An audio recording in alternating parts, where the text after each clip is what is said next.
It's better in the second half, but it's still hurting their effort. And Rebecca Gardner comes back into the game. She had a real big three off the bench in the first half. It started a UCLA run. SC needs Corral and Oliver to get going. Marinacci's back in the game. Oliver is out. It was Dunham, 16-footer, and she was hit on the hand. Not a smart foul. Coming off a screen, you know it's coming, and you get a hand in the face and a whole lot of contact while you're at it.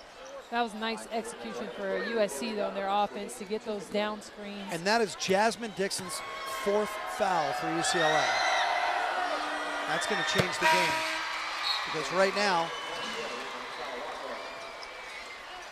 into the game comes Markel Walker, and Dixon goes to the bench. So the personnel has changed immediately. We'll see how long Dixon remains there. Well, the good thing is we'll get a chance to see the matchup with the big girls now. You have Monique Alexander, who's a senior at 6'6", and then you have Kari LaPlante, who's a junior at 6'5". Brianna Gilbreth ripped that rebound away on the missed free throw, scored, and got a chance for a three-point play, and the women of Troy right back in it. Boy, if Nikki Caldwell was upset about the way UCLA was shooting free throws, she's going to be incensed over the way they box out on a free throw. Well, you know, that's one thing coaches hate, giving up offensive rebounds on the free throw line. And I can tell you, I've been a part of the next practice after giving that up every once in a while. So that was a nice rebound by Gilbreth. There are 2 Gilbreths on the USC roster. You saw her sister, Stephanie Gilbreth, who's out for the year with an ACL. And I think their folks are here today. 56-53 now. Parents flew in from Houston, Texas, and will fly out tonight. And as we're talking about Brianna Gilbreth, she picks up her 4th foul at the other end. So this is going to get real interesting now with 8 minutes left. 5 count was on. Williams back at the point for the Bruins. Campbell right side. Alexander and Walker down low. And Rebecca Gardner is the 5th for the Bruins. You see the 2-3 zone really flattened out. Look how wide it is at the top. Big mouth. Struck through it.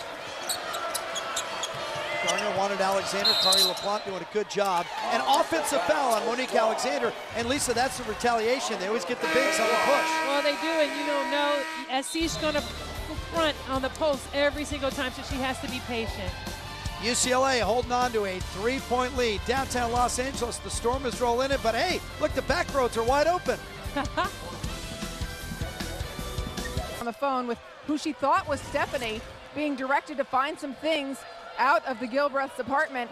Finally, after a while, she said, Stephanie, I can't find any of this. She said, Mom, it's Brianna. So even at this point, the mother can't tell her daughters apart on the phone. She said they're becoming more and more like twins. 56-53. Well, unfortunately for Stephanie Gilbreth, she's going to be sitting on the bench for the rest of this year. McDonald's All-American, in fact, they both were. But out with that ACL, USC has 4 players, counting Gemelos, with ACLs right now. And that's been a trend over the last couple of years for USC. When Mark Track was the coach here, he recruited all these great players, all these McDonald's All-Americans, and they just couldn't get them on the floor at the same time. Well, they hope to have them back next season. USC signed the 7th ranked recruiting class in the country, bringing 5 recruits in. So bright, bright future here for the USC women of Troy. Corral can tie it with his 3. That's a pro move, Lisa. I mean, that's big time. So. I like Corral's game because she's just a heady player, very unselfish by leading the Pac-10 in assists, but when she has an open shot, she will take it, and it's a very good shot. I like that about her. Her ability to create the space on the step-back move is just big time. Another 20-point game for her. Her high on the year is 27 against Arizona. She had 26 against Duke, 25 against Xavier, 24 against Rutgers. Big performances in big games. Markel Walker inside is fouled. 56-56, 6:47 to play. Both teams are 3-1, tied for second in the Pac-10. Out of this emerges the contender for the Pac-10 championship and will chase Stanford down the wire. Stanford is 5-0 in conference, number 2 in the nation. We'll see Stanford on the road next week at Matt Court against the highest scoring team in the nation, Oregon, who scores 86 points a game. Paul Westhead is the new coach at Oregon. Michael Cooper is the new coach here. Nikki Caldwell. Mary, you and I have watched the coaching ranks in the Pac-10.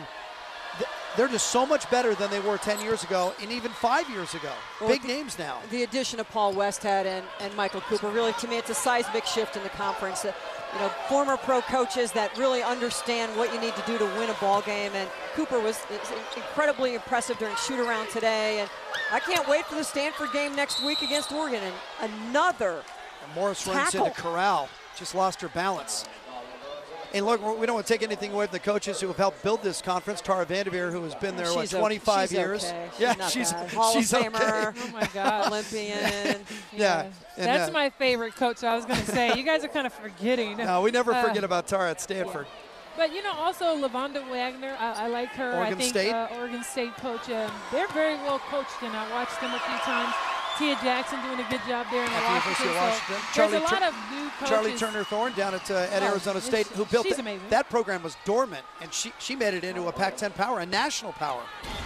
Absolutely. June Having Doherty. Breon January didn't hurt. but- Great success. Yeah, she's. They did a And great no one job. really understood how good Breon was. And she gets drafted, goes to Indiana, and just wows everybody. Comes off the bench for Tully Buffalacqua and just gave them another gear. Yeah, I had my eye on her, but she was already drafted by the time She wasn't. the No, first pick came there's up. no way she was making it that far down. Yeah. SC in front, 58-57. There's another lead change coming. Darina Campbell, pump fake. Zekwe in the corner. She's gotten 3 or 4 loose balls today. Well, I'll tell you what, if USC loses this game, it will definitely be because of their inability to box out. They've given up second and third chance opportunities to UCLA, and that can hurt them. Campbell gaps the defense, lost the handle, another UCLA turnover. Gilbreth ahead. Aarika Hughes had to go off her fingertips, lucky to save it. But again, SC with the offensive rebound, and they don't come away with points. Transition baskets has been very tough for them, even though they've led off of the turnovers 10-0. They've missed a lot of open shot opportunities as well. 17th turnover for UCLA. Can SC turn it into points? Aarika Hughes, backside, just a bit too strong. Gilbreth fouled. Well, that time USC doing a nice job of getting on the boards, getting themselves a second and third opportunity at a shot. So interesting talking to Brianna Gilbreth this morning during shoot-around. I said, well, what's the rivalry mean to you? And I don't know, the SC kids at least just seemed so much more focused on what it meant to play UCLA, and that this was the rivalry part was an important component. Just, I just woke up smiling. I was happy we're playing UCLA today. We have a chance to beat the Bruins. Yeah, I think here at SC, they always talk about the Bruins, and we have songs about Beat the Bruins, so they kind of breed us in a